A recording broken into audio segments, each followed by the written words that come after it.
Welcome, listeners, to another episode of the show. I am your host with the most, Chris Talks. Hope you're having a wonderful day because I am definitely having a wonderful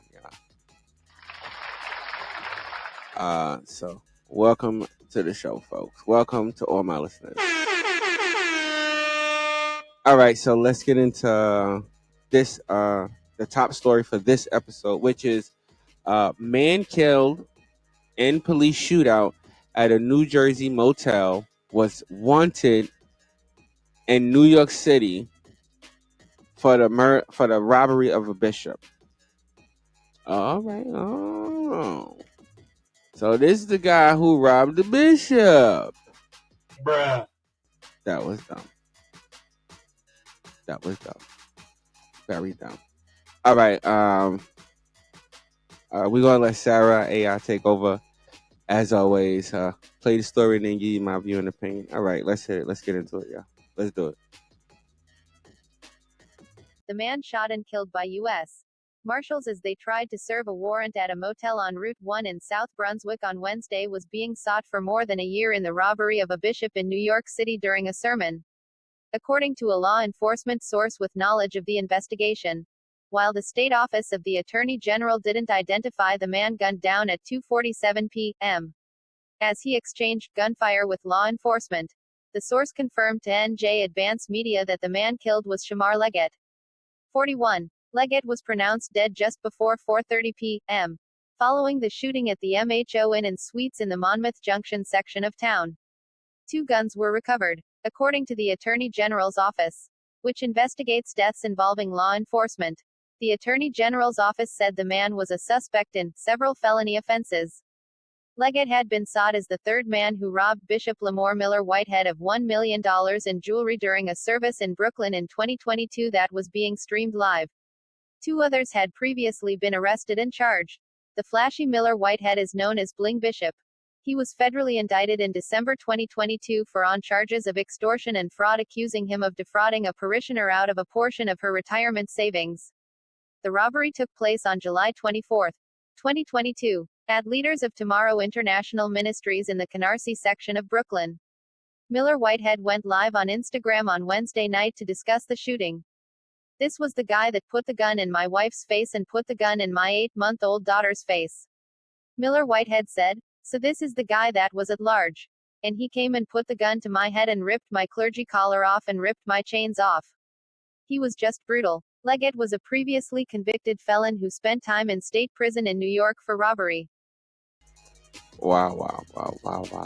All right. Let me drop my view and my opinion real quick on this. Drop that bomb for me, man. All right, let's do this. So, to me, in my opinion, this man was just, he was wanted.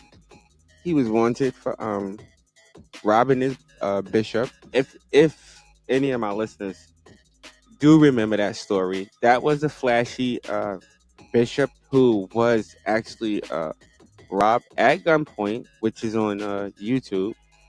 Yeah, YouTube and other social media platforms. I'm sure if you just look it up, you'll find that event that had happened. But this guy was this bishop was robbed. I think about 4 or 5 guys. Some of the guys were apprehended, and I think I did a story on this in one of my previous shows, that some of the actual people that committed this murder was apprehended. I think there's probably at least one more, or probably this was the last one that was at large. And I'm not saying what these people did to this bishop was in any way good, because just stepping in God's house and robbing anybody is bad.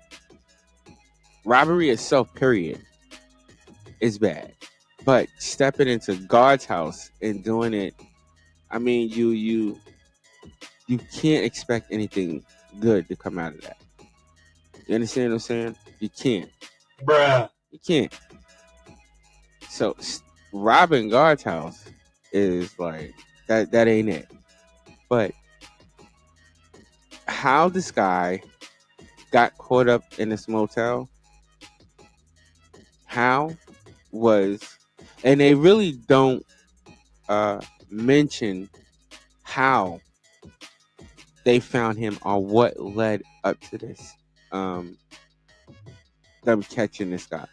What actually led up to this that they don't put in this report was the fact was, everybody know, if you've ever been to a motel, any of my listeners, if you ever been to a motel, you know you have to use ID and certain things like that. And paying for it, you need a card. That's what led them to finding this person, was the payment for the room and also the cameras that they had caught him on camera. And that's why they went in the way that they went in to go and retrieve this man. And this man just was like, he was not going to let them just take him. He was like, nah, I ain't going. I ain't going. It's on. It is on. I ain't going. We gonna have to get it in. And that's what happened. That's what happened. But I think, where I think the police messed up, and this is where I think they messed up. One was bringing this pastor to the scene, because that is what they stated in this report. And there's also pictures of it. Them bringing the pastor to the scene of the actual event. To me, that was not necessary for them to bring him here, bring them that pastor there. For what? What was the reason? To identify him? What is that? That's the reason why they brought him there, to identify him? Isn't it usually that they remove the body and then somebody within the family of this person like comes to identify them? Bruh. Isn't that how it goes? I mean, because that's how I know it's supposed to go.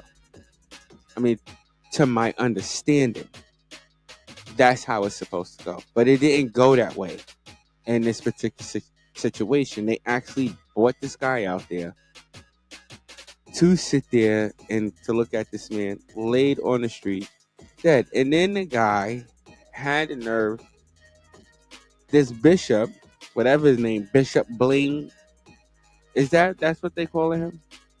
Bishop Bling? Bishop Ding? Well, he's a bishop dummy to me. Bruh. Because this man, okay, which they don't also mention, but which you can go and do your own research for, the bishop himself was facing several lawsuits. Okay? He himself was facing several lawsuits, and I think probably still facing several lawsuits because of, how do you put it? Because of the actions of his church. Okay? Because of the actions of his church. Bruh. And his members and how he runs his church. His church itself was under investigation. At some point, if I believe, they were under investigation. And to me, this fake preacher, because he is a fake preacher, fake bishop. He's one of those prosperity bishops. You know, I don't like none of them. So this prosperity bishop con or try to con some woman out of her money. I think this particular bishop, I think he's linked to that same guy that what is this guy name? What is that DJ name? What is it? What, not Ed Lover, what, Envy. DJ Envy. I think they're linked to the same person. I'm not really sure. I'm not trying to put out bad information, but I'm just trying to point out the way that this bishop is scandalous. I believe. What was his name again? Can y'all bring up his name? Lamar Miller Whitehead. Him. Yes. Give him the dummy buzzer for me. Please. Let's give him the dummy buzzer. And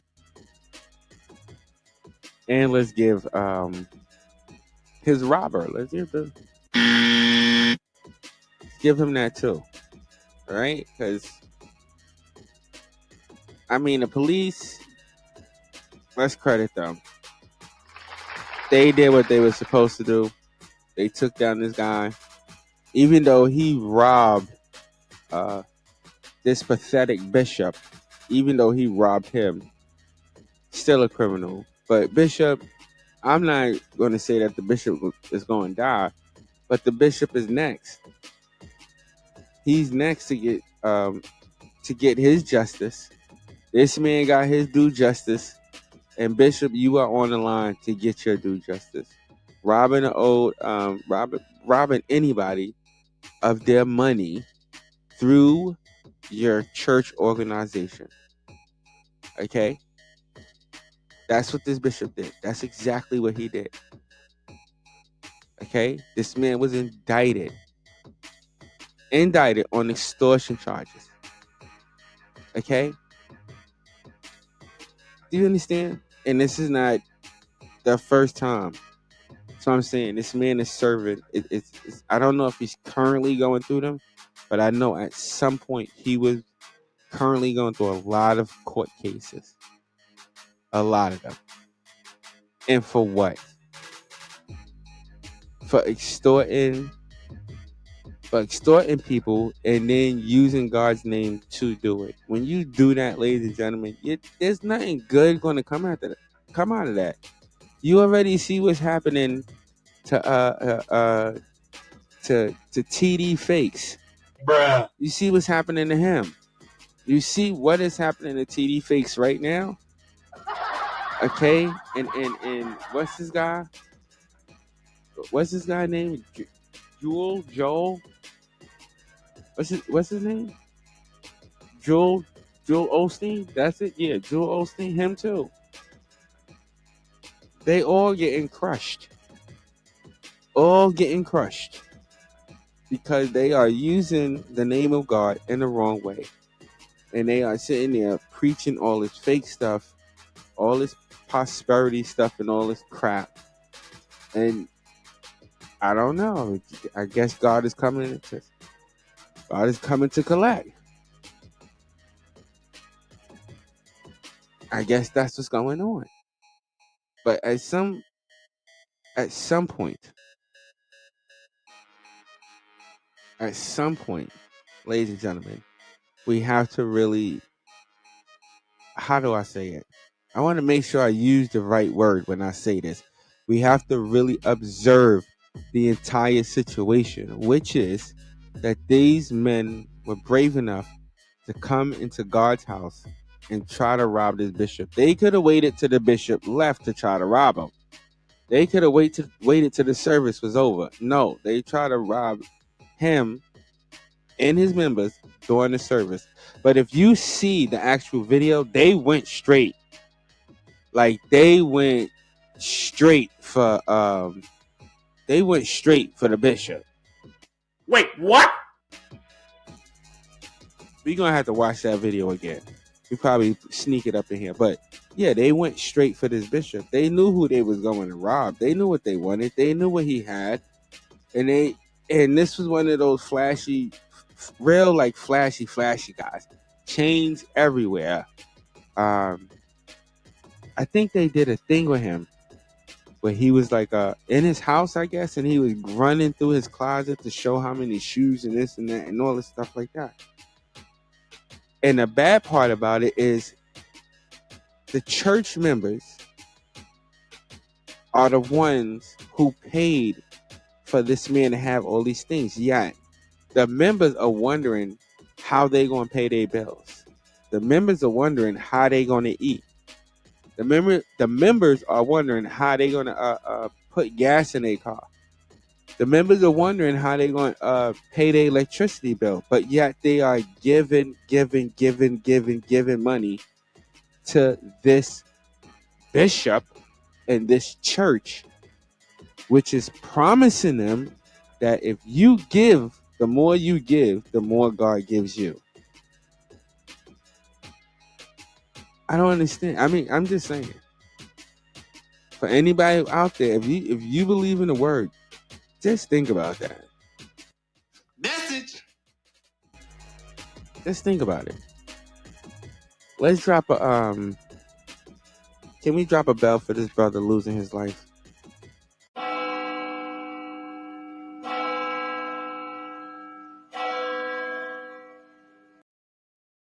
Thank you.